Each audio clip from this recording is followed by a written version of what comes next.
Hi, my name is Dale Maley. I'd like to tell you about a recent old machinery improvement that I made that made a big difference on my old 1939 wood lathe. Some background on this: around 2002, my father-in-law, Lloyd Wells, gave me a 1939 Montgomery Ward's wood lathe. The reason was he bought a new Sears one, didn't need it, so he gave it to me. And I didn't have any money at the time, so it was a good deal. Here's a photo of the lower section of the old lathe with a red electric motor, and then it has 3 pulleys, and then you get to manually change the belts to the different pulleys to change your speed of the lathe. Not very high tech, but it works. Now the headstock part of this lathe, when I got it from my father-in-law, and I believe it's original, it did not have any threads on the headstock. It just had 4 prongs as shown here next to the Sears screwdriver. So there's no threads to add any attachments like 3-jaw chucks or faceplates. So I knew a friend that had a metal lathe, and he could make me a new headstock with threads on it, so I could use 3-jaw chucks and faceplates. Then the question became, what size and threads per inch should I have on the new shaft, which will easily adapt to chucks and faceplates? It's hard to put yourself back in 1980, but at that time Sears was the largest store in the world, and there really wasn't many Walmarts yet. And Sears sold excellent quality Craftsman tools either by catalog or from their many stores, and I own a lot of Sears woodworking equipment. Now in the 1980 to 2000 range, most of their lightweight wood lathes had 3/4 inch shaft with 16 threads per inch.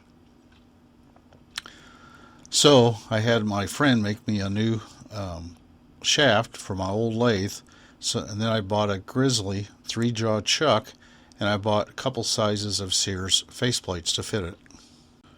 I actually saved the catalog and the receipt for when I bought the Grizzly 3-jaw chuck back in 2003 for a whopping $95.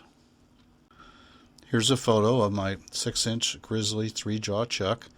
It's about 2 inches thick, and it weighs 8.5 pounds, but it does fit to 3/4 by 16 threads per inch. Here's a photo of the 2003 Grizzly 6-inch chuck installed on my 1939 lathe, and you can see the chuck key laying in front of it. Here's a video of the big chuck lathe running.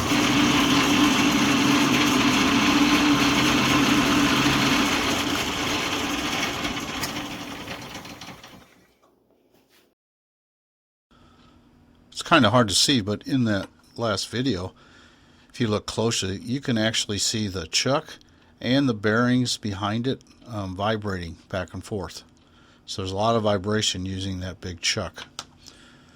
So I did many projects with that chuck from 2003 until 2025, but I always thought the old lathe had excessive vibration in the whole headstock assembly area.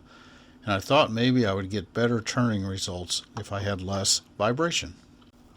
So I'm a retired engineer, so if we step back and just kind of look at this old lathe from a mechanical engineering perspective, back in 1939, Montgomery Ward was making lightweight, medium, and this one's more lightweight, wood lathes to sell to the mass consumer market. The original lathe only had a 1/2 inch diameter headstock, and then it just has 2 brass or bronze bearings. They were not even roller bearings. And that original prong end on there made it difficult to chuck or hold larger pieces to turn. So I developed the theory that my 6-inch diameter, 8.5 pound chuck was just too big for this old lathe, and that's likely the cause of all my excessive vibrations I've seen. Starting in 2025, I've been using a new AI program called Perplexity almost every day. So I asked it a question: is there a rule of thumb for the 3-jaw chuck diameter you should have as a function of the lathe swing? And it came back with the answer that the chuck diameter should not exceed 50 to 60% of the lathe swing. Now my old 39 lathe has a 6-inch diameter chuck with only a 5-inch lathe swing. And if you do the ratio, it comes out 120%, way over the 60% maximum recommendation. So if the chuck diameter should not exceed, say, 60% of the lathe swing, and I have a 5-inch swing, and you multiply those two out, that means my chuck should really be no bigger than a 3-inch chuck diameter. So the next question is, does anyone make a 3-inch diameter 3-jaw chuck that fits on a shaft with 3/4 inch by 16 teeth per inch thread? So a few months ago I did a search, and I was surprised to learn that Grizzly made a 3-jaw chuck, a much smaller one, 3-inch, and it fit the 3/4 by 16 threads per inch. And that's what I ordered.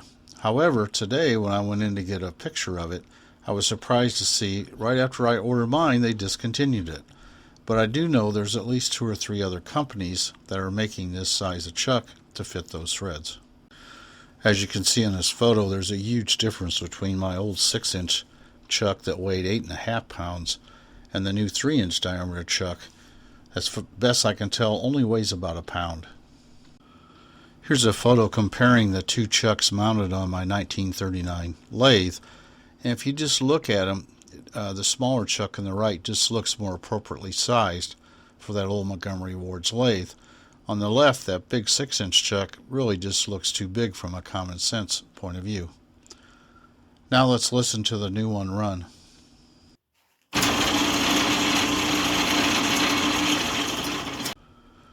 I'm not sure the video really does it justice, but trust me, the lathe has much less overall vibration when it's running the smaller chuck compared to that big 6-inch old chuck.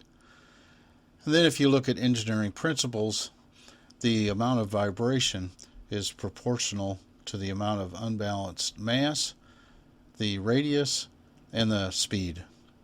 So as either the weight or the diameter of the chuck increases, any small imbalance in that chuck makes a huge impact on vibration.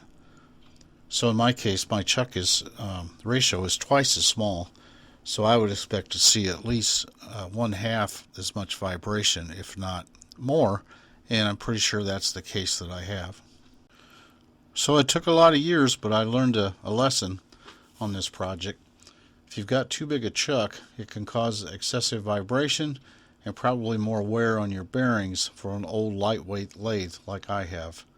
In retrospect, I should have bought a much smaller diameter chuck clear back in 2003 if they were available back then.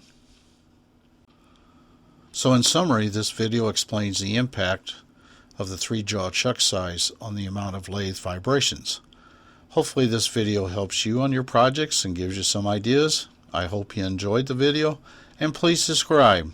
Thank you.